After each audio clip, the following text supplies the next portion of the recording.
with the body to this day looking at smart implants. I'm Ruth Tabbit and I'm the director of CSTN, which is hosting this workshop. We're a partner in the ICT Ethics project, which Christian will be telling you about in a moment.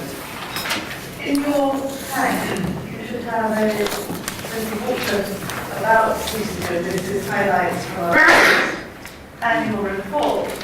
And inside the front cover, you'll see our research themes in the current phase of our work. And theme 2, which are linked together with Neil Stevens, is on therapies and enhancements. And this project comes within the overall remit of this theme. And we're very pleased to have Kristen working on this project.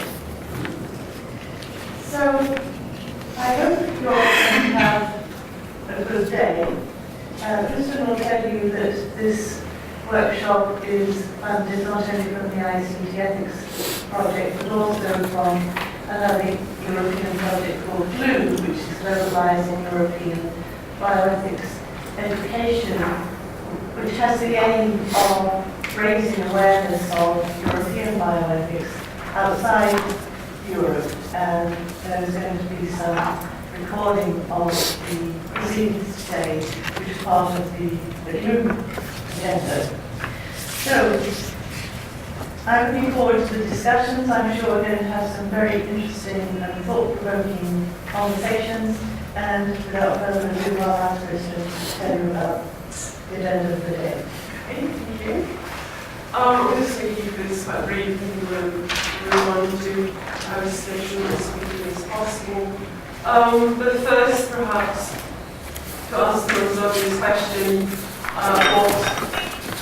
what are the aims and objectives of today? Now, I think it's meaningless to say that implant technologies have been around for some time, whether they're efforts to access the brain, the peripheral nervous system, or using active and passive chips for various purposes. Now, the real challenges here are perhaps to make sense of current trends in research and development in these areas, what they aim for, and to think very carefully through the many different ways in which we can imagine, or could imagine, the future. So that said, we see in our research on the ICT Ethics project, I'll tell you a little bit about that in a minute. What we see is the extent to which horizon scanning, scenario building, foresighting exercises, and similar efforts anticipate certain kinds of futures. So we're often looking at government initiatives in close collaboration with industry, research and development, and academia. There we are, 2 more minutes.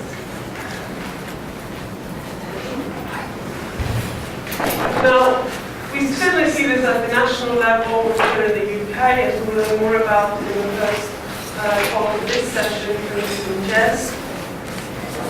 But we also see documents mainly analysing are produced at the EU level, where new and emerging ICTs take very much a dominant role, and competitiveness becomes the highest value. And this might sound quite ironic because European values that we see flagged up in the European Constitution, other policy documents, are typically justice, fairness, equality, and solidarity.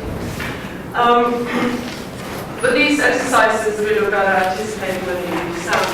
But I just want to share this with you here. This is just on the brain-machine interface alone, and this is taken from Horizon, Project Horizon Second Center document from last year on technology and innovation futures. Now, Alan is here with us today. You basically led the team that produced this document. And I just wanted to quote here from the Technology Annex, where it says, over the next decade, the convergence of information technology, nanoscale engineering, biotechnology, and neuroscience is likely to lead to highly sophisticated bio-interfaces.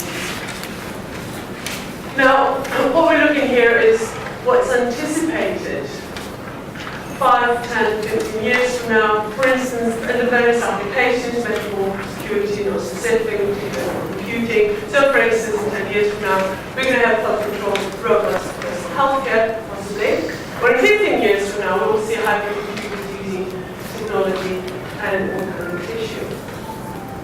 Now, to continue, this is a very brief sort of frame or skeleton of what we might be anticipating. And of course, we see the familiar ghosts of different applications represent both opportunities and threats.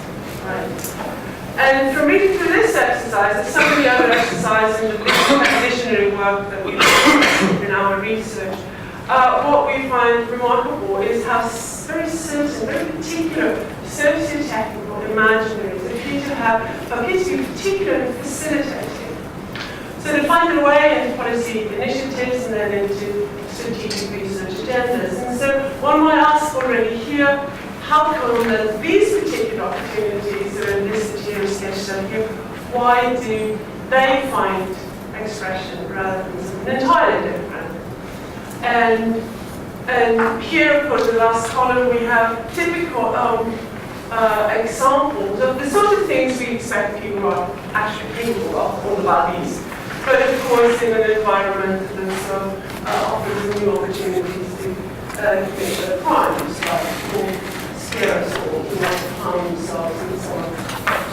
Now, what we like to underscore here is not only the mutual dependence between science and technology and governance, and what that means and what that might take us, but also the many ways in which science and technology, governance and society, and this is all sort of tangled together in quest for novel reconfigurations of human world relationships that we should be asking where we are going forward. And that is why it is so important to have people together in a room like yourselves for an exercise like this, the way this day is set up. Your backgrounds, interests, expertise, and expectations. And we're clearly not going to cover everything that can be said about smart implants or other ways to technologize bodies, but I think the presentations in the next two sessions will give us quite a bit to talk about on the question of therapeutic purposes, enhancement, and security. Now, I would very much like to encourage you to ask challenging questions and take notes if you'd like to, and hopefully after the session here to break open further what we can learn from the presentations in our discussion. Now, briefly, the ICT Ethics Project, which is behind us with you, this is sort of the main challenge that we are addressing in this work. There are 4 partners in Belgium. There's Judith Chapley, who's leading us, CCG London University. There's Juliet Lodge, who will be speaking here today, who's on the train on her way down to Leeds at the moment. And our Italian partners are the Fondazione Marcel Rome. Now here, we say that the main challenges center on the fact that many legislations and directives are obsolete and unable to keep pace with the implications of new ICT developments. So to explore these challenges, we partners have devoted to strategic networking and communication. And these are 4 focus areas, and the convergence of physical, mental, and virtual is the focus area that Lancaster is looking at over the last 2 years, and looking at assistive robotics, which captures into this exploration of technology. Now, the other part of this event, there's not really much I can tell you other than what Ruth said earlier about globalizing bioethics education. You have in your booklet, you have the last page, your information on what we're I just wanted quickly, we have film people here, and they would very much like to film presentations, although it is optional for the speakers do not want to basically seeing this work, and we would very much appreciate being able to show the slides. This is intended for podcasting, which is probably so So just signal if you have any problems with this arrangement or the scene, so you just need to let me know, we'll sort that out. So that said, we should start. Jess